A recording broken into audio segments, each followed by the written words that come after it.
bell. Stand by all stations. Attention, all districts.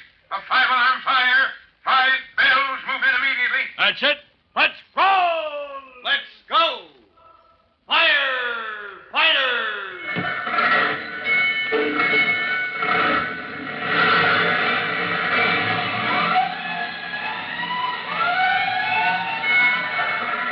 Presenting Firefighters, the true-to-life story of our unsung heroes who stand ready to ride by day or night against our most murderous enemy, the Demon of Fire.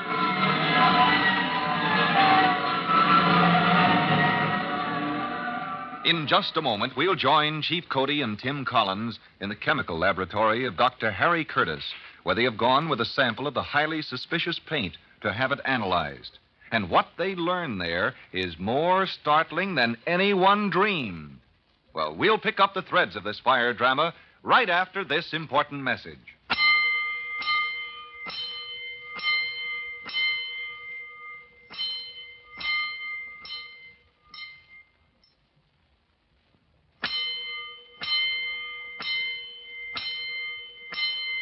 Let's go, firefighters.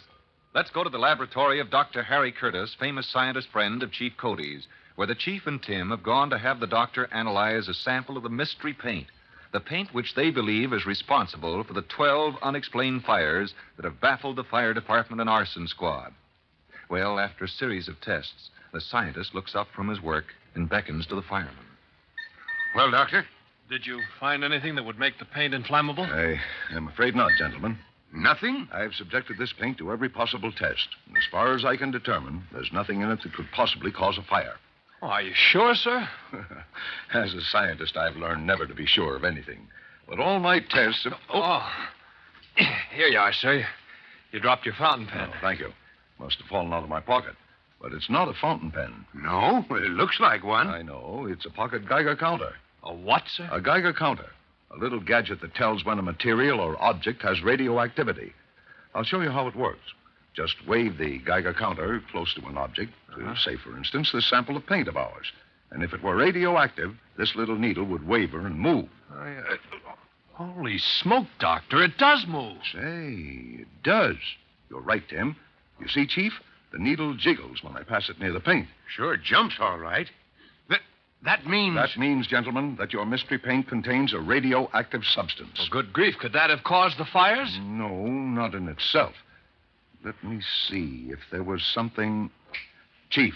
Yes, Doctor? It's very possible that your fire mystery is bigger than you think. Yes, and a lot more dangerous and deadly. How do you mean? I'm not quite sure yet, but I have a long-shot theory. And if I'm right, we'll need the help of the police.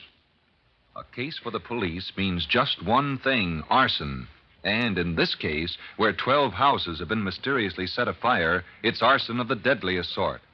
But just how these houses were fired and why is still a mystery, because Dr. Curtis, who has a theory but isn't talking, wants to check further before making a direct charge. Well, right now, he, Chief Cody, and Tim are in Sergeant Detective McGurk's office at police headquarters. McGurk is listening to the doctor as he says... Well, all we know for sure, Sergeant, is that new paint was involved in every one of the 12 fires, and that the paint contains radioactive ingredients. We also know where the paint comes from, Doctor. Yes. At least we know the post office box number to which housewives sent orders for the paint. Post office box 205, City. Yeah, box 205, eh? Well, that looks like our first stop, then. The post office? Right. Find out who holds box 205. Come on, let's go. An hour later, Chief Cody, Tim, Dr. Curtis, and McGurk are seen in the chief's car slowly cruising down a lonely street at the outskirts of town. They're looking carefully for something. McGurk, you sure about that address? Of course I'm sure. 396 Green Street. This is Green, all right. What was the name again the postmaster gave you? Dr. Gulliver Poole. And he's held box 205 for just 4 weeks. Dr. Gulliver Poole. Dr. Curtis, ever hear of that name before? No, sir. Never. Oh, there's a number, 392. 398. Uh-oh. Yes, I see what you mean. 396 is nothing but a vacant lot.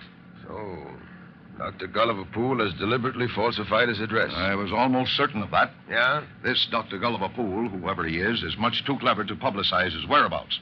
Gentlemen, I'm convinced more than ever that we're dealing with a strange and ruthless man. I'm beginning to agree, Doctor. If Dr. Poole is implicated in these 12 mystery fires, he is likely to be involved in still other fires. Yes, sir. It's not very likely he'd stop at 12. Exactly.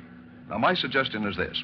Canvass the city and find out who else has recently bought some of Dr. Poole's magic paint. Good idea, Doctor. Then it's just a case of waiting and watching. For another fire? Exactly, another fire. But this time, if we're lucky, we'll be ready for Dr. Gulliver Poole. Well, the good doctor is quite a detective.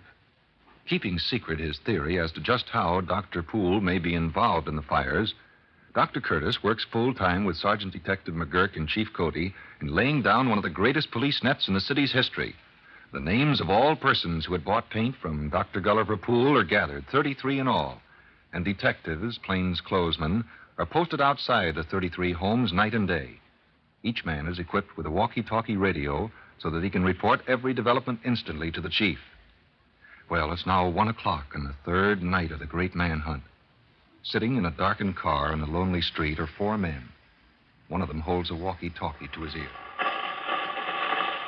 Chief's headquarters to X-23.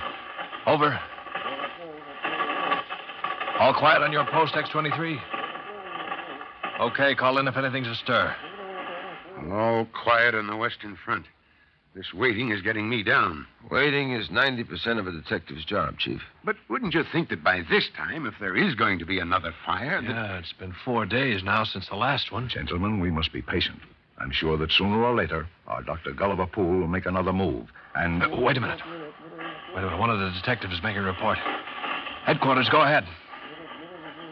Yes, X-19. 6342 Bromley. Right. Sounds like action. Maybe. X-19 says a mysterious car has just pulled up in front of the house he's watching and turned the lights out. Okay, Cody, let's roll. This may be it. In a matter of seconds, the chief's big car is speeding across town to the Bromley address. It's the first hot development in 3 days and nights of waiting, and the 4 men are eager to get on the spot. 2 blocks from their destination, the chief cuts his speed and dims his lights.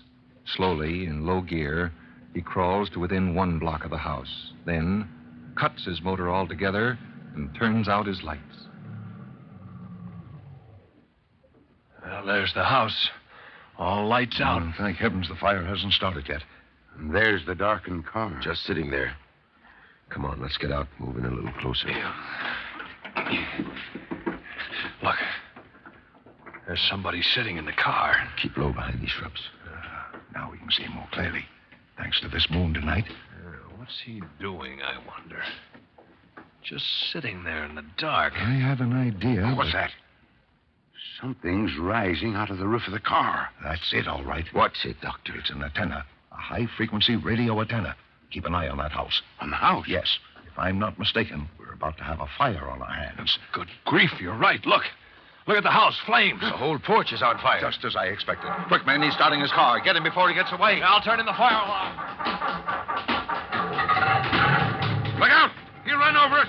No, you don't, Dr. Gulliver Poole. Wait a minute. I got him. Very well, gentlemen. There's no cause for rough stuff. Dr. Gulliver Poole. I thought that was a phony name. What do you mean, Doctor? Why, this man is known by 100 names. He is a doctor, yes, but a discredit to the profession. He's known all over the country as a brilliant scientist, but an unscrupulous, unbalanced, dangerous man. Yes, that's fine praise coming from you, Dr. Curtis. And I'll bet you'd like to know how this latest experiment of mine works. If it's to be used as you have used it, for terrorizing a whole city with fire, no.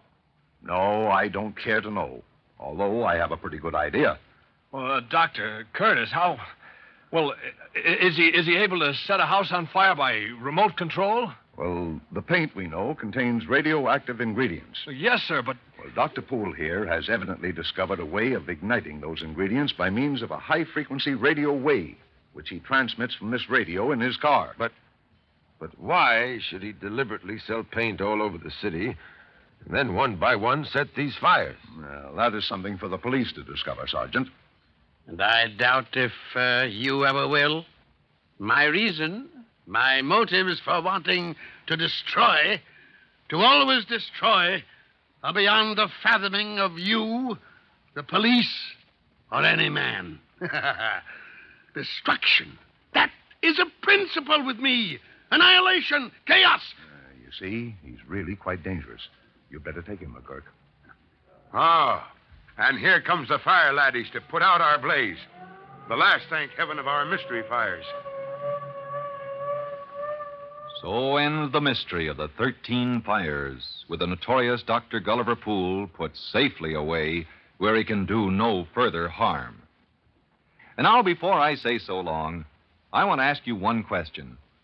Have you ever heard of wet water? You say all water is wet? Well, that's not quite so. Some water is wetter than others. And thereby hangs a tale of adventure and thrills we'll begin next time you listen to The Firefighters.